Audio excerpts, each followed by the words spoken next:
بسم اللہ الرحمن الرحیم الحمد للہ رب العالمین والصلاة والسلام وتمان اکملان علی نبیہ الامین وعلی آلہ وصحبہ اجمعین اما بعد الدرس الاول رمضان فضلہ وصیامہ، ماہ رمضان کی فضیلت اور روزے کی فضیلت کا بیان۔ دوستوں اور بزرگوں اور دینی بھائیوں، رمضان بہت ساری فضیلتیں لے کر آیا ہے۔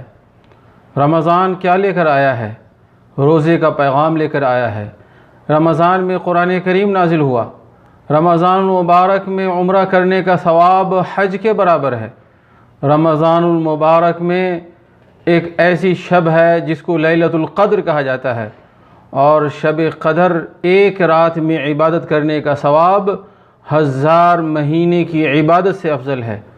رمضان میں عمرہ کرنے کا ثواب حج کے برابر ہے دوستوں اور بزرگوں اور دینی بھائیوں، اور جو شخص رمضان کا روزہ رکھتا ہے اس کے سابقہ تمام گناہ معاف ہو جاتے ہیں۔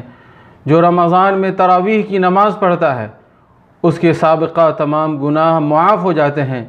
جو شب قدر میں تراویح کی نماز پڑھتا ہے اس کے سابقہ تمام گناہ معاف ہو جاتے ہیں۔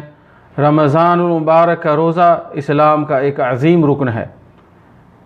پیارے نبی جناب محمد رسول اللہ صلی اللہ علیہ وسلم نے ارشاد فرمایا، اذا جاء رمضان فتحت ابواب الجنہ وغلقت ابواب جہنم وصفدت الشیاطین۔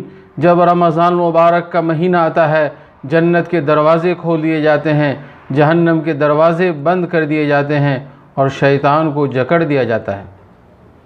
لہٰذا یہ بڑا مہمان ہمارے سامنے آ رہا ہے۔ ہمیں چاہیے کہ اس ماہ عظیم میں ہم موقع سے فائدہ اٹھائیں، اللہ رب العالمین کے آفر سے فائدہ اٹھائیں، اور طرح طرح کی عبادت کر کے اللہ تعالیٰ کو خوش کر لیں۔ تاجروں کے لیے، بزنس مین کے لیے، کاشتکاروں کے لیے، سیاسی لیڈران کے لیے، دنیا کے تمام لوگوں کے لیے محنت اور مشقت کا ایک موسم ہوتا ہے، اور فصل کاٹنے کا موسم ہوتا ہے۔ رمضان ہمارے لیے بہترین موسم لے کر آیا ہے، لہذا ہم اس کا اہتمام اور احترام کریں۔ دوستوں اور بزرگوں اور دینی بھائیوں، پیارے حبیب جناب محمد الرسول اللہ صلی اللہ علیہ وسلم اس ماہ عظیم میں اعتکاف بھی فرمایا کرتے تھے، اور اعتکاف کا ثواب بہت زیادہ ہے، بلکہ رمضان المبارک ایک انسان کو ایک اچھا انسان بناتا ہے۔ اللہ رب العالمین نے فرمایا، یا ایھا الذین آمنوا کتب علیکم الصیام کما کتب علی الذین من قبلکم لعلکم تتقون۔ اے ایمان والو، روزہ تم پر ایسے فرض قرار دیا گیا جیسے پچھلی امتوں پر فرض قرار دیا گیا، تاکہ تم تقوی حاصل کرو۔ رمضان المبارک کا روزہ تقوی کا مدرسہ ہے۔ پورے مہینے میں ہم اللہ تعالیٰ کو یاد کرتے ہیں، اللہ تعالیٰ کا ذکر کرتے ہیں، روزہ رکھتے ہیں، قرآن کریم کی تلاوت کرتے ہیں، اور اللہ تعالیٰ کو خوش کرنے کے لیے صدقہ و خیرات کرتے ہیں، عمرہ کرتے ہیں، ذکر و اذکار کرتے ہیں، غریبوں کو کھانا کھلاتے ہیں، روزہ داروں کو افطاری کراتے ہیں۔ یہ رمضان المبارک کی فضیلت بھی ہے میرے بھائی۔ بلکہ پیارے نبی جناب محمد رسول اللہ صلی اللہ علیہ وسلم نے ارشاد فرمایا کہ افضل الصیام بعد رمضان شہر اللہ المحرم۔ رمضان کے بعد سب سے افضل روزہ محرم کے مہینے کا روزہ ہے۔ تو دوستو، اس حدیث سے پتہ چلتا ہے کہ رمضان المبارک کا روزہ سب سے افضل روزہ ہے۔ ایک شخص نے سوال کیا نبی اکرم صلی اللہ علیہ وسلم سے، ایک صحابی نے سوال کیا کہ اللہ کے نبی صلی اللہ علیہ وسلم، مجھے ایسے عمل کے بارے میں بتائیے جس عمل کو میں کروں تو جنت میں داخل ہو جاؤں۔ پیارے نبی صلی اللہ علیہ وسلم نے فرمایا کہ تم اشہد ان لا الہ الا اللہ و اشہد ان محمد الرسول اللہ کی گواہی دو، نماز قائم کرو، زکوٰۃ دو، روزہ رکھو اور حج کرو۔ یہ اعمال ہمیں جنت میں داخل کرتے ہیں۔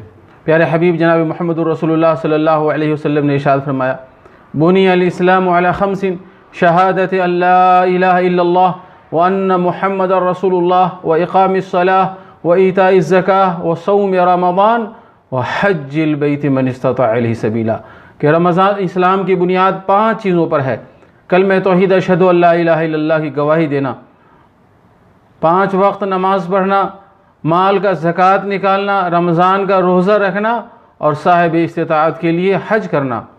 دوستو اور بزرگوں، یہ اسلام کی بنیاد ہے۔ رمضان المبارک کا روزہ ایک بنیاد ہے 5 بنیادوں میں سے، لہٰذا اس ماہ عظیم میں ہمیں اہتمام کرنا چاہیے تمام عبادتوں کا جو اللہ تعالیٰ نے ہمارے لیے پیغام بھیجا ہے نبی اکرم جناب محمد رسول اللہ صلی اللہ علیہ وسلم کے ساتھ۔ پیارے حبیب صلی اللہ علیہ وسلم نے فرمایا کہ جس شخص نے ایک دن اللہ کی رضا کے لیے روزہ رکھا، اللہ رب العالمین اس کے چہرے کو جہنم سے 70 سال کے برابر دوری کے برابر دور کر دیتے ہیں۔ اسی طرح روزہ آگ سے ڈھال ہے، روزہ کا بدلہ اللہ تعالیٰ بے شمار عطا کرتے ہیں۔ ہر عمل کا بدلہ گنتی کے ساتھ انسان کو ملتا ہے، روزے کا بدلہ بغیر گنتی کے انسانوں کو ملے گا۔ بہت سارے فضائل ہیں رمضان کے، بہت سارے فضائل ہیں روزے کے۔ اللہ تعالیٰ سے دعا ہے کہ اللہ تعالیٰ ہمیں اس ماہ عظیم میں توفیق عطا فرمائے، روزہ رکھنے کی، نماز پڑھنے کی، زکوٰۃ دینے کی، ذکر و اذکار کی، عمرہ کرنے کی اور تراویح کی نماز پڑھنے کی۔ وصلی اللہ تعالیٰ علی نبینا محمد وعلی آلہ وصحبہ وسلم۔